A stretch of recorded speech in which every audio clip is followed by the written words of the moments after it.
नमस्कार, कसे आहात सगळे? मी शिवानी तुम्हा सर्वांचं पुन्हा एकदा मनापासून स्वागत करते. तर आज मला खूप इच्छा झाली आहे भजी खाण्याची आणि ते भजी जर मायाळूच्या पानांचे असतील तर मग ती गोष्टच वेगळी आहे. तर आज करणार आहोत आपण मायाळूच्या पानांचे भजी. ही पानं आता ही वेल हे आता सर्रास सगळ्यांकडे बघायला मिळत नाही. क्वचितच कुणाच्या तरी घरी ते बघायला मिळतं आणि अतिशय सुंदर चवीला भजी ह्याचे होतात. तसेच आपण याची कतलीसुद्धा करू शकतो पालकाप्रमाणेच.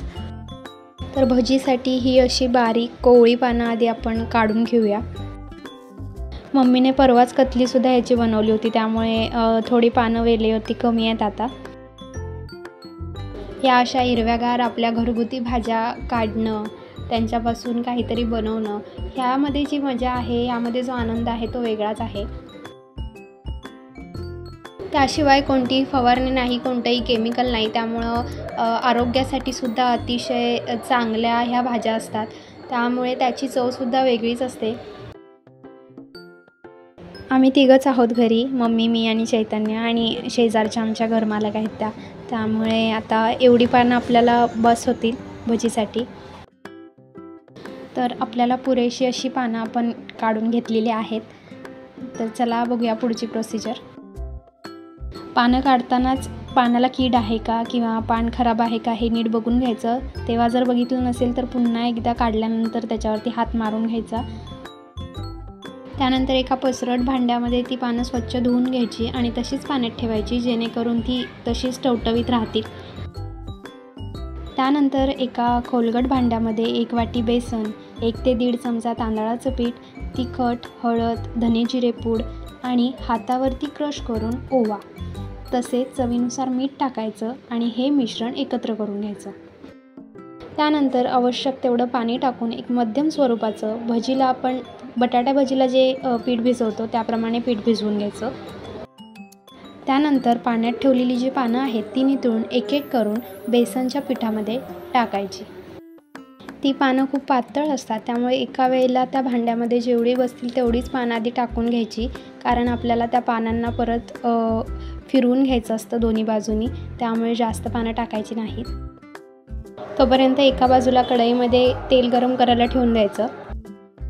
असं म्हणतात तेलामध्ये मीठ थोडं टाकलं की ते कोणताही पदार्थ हा तेल कमी शोषून घेतो, त्यामुळे मी तेलामध्ये थोडंसं मीठ टाकलं आहे. याचा रिझल्ट काय येईल हे सुद्धा मी तुमच्यासोबत नक्की शेअर करेन. त्यानंतर तेल तापलं आहे की नाही हे बघण्यासाठी थोडं बेसन त्यामध्ये टाकून बघायचं. बेसन पटकन वरती आलं आहे म्हणजे आपलं तेल व्यवस्थित तापलेलं आहे. आता बेसनमध्ये पानं दोन्ही बाजूनी व्यवस्थित बुडवून घ्यायची आणि एक एक करून कढईमध्ये सोडायची. भजी सोडत असताना गॅसची फ्लेम ही मीडियम ठेवायची, नाहीतर भजी पहिला जो आपण टाकलेला असतो तो करपणार. एक एक करून कढईमध्ये जेवढे बसतील तेवढे भजी आपण सोडून घ्यायचे. भजी बघू शकता तुम्ही किती छान फुगलेत. कोणताही सोडा वापरलेला नाही आहे मी यामध्ये, फक्त बेसन पीठ आणि तांदळाचं पीठ आहे, पण छान फुगलेत भजी. असे एक एक करून कढईत मावतील तेवढे भजीच सोडून घ्यायचे. एकदम जास्त भजी टाकले तरीसुद्धा तेल थंड होणार आणि ते जास्त तेल शोषून घेणार. लो टू मीडियम फ्लेमवरती सगळे भजी छान कुरकुरीत होईपर्यंत तळून घ्यायचे. चविष्ट आणि कुरकुरीत आपले मायाळूचे भजी खाण्यासाठी तयार झालेले आहेत. बघूनच तोंडाला पाणी सुटतंय. खूप छान भजी होतात. तुम्हीसुद्धा नक्की ट्राय करा. तुम्हाला हे भजी आवडतात का हे सुद्धा कमेंट करून सांगायला विसरू नका. भजीचं पीठ थोडं उरलं होतं म्हणून पटकन एक बटाट्याचे स्लाईस केले आणि बटाटा भजीसुद्धा इथे सोडलेत. भजी हा माझा अत्यंत आवडीचा विषय आहे, त्यामुळे मी तो आवडीने किती खाऊ शकते. त्यामुळे जसे आपण ते भजी केले लो टू मीडियम फ्लेमवरती, तसेच हे सुद्धा छान कुरकुरीत होईपर्यंत तळून घ्यायचे. हे सुद्धा बघू शकता किती छान फुगलेत भजी. तर तुम्ही बघू शकता छान कुरकुरीत भजी झालेत आणि ती ट्रिक कामी आले. अजिबात तेल राहिलेलं नाही आहे, त्यामुळे तुम्हीसुद्धा ती यूज करू शकता. आपले दोन्ही प्रकारचे भजी तयार झालेले आहेत. मस्त झाले आहेत. दिसायलाच इतके सुंदर वाटत आहेत, खावेसे वाटत आहेत सगळेच एकदाच. पण आधी म्हटलं व्हिडिओ करूया. तर हे आहेत मायाळूचे भजी आणि हे आहेत आपले बटाट्याचे भजी. दोन्हीही छान झालेत. तर तुम्हाला यातला कोणता भजीचा प्रकार आवडतो हे नक्की कमेंट करून सांगा.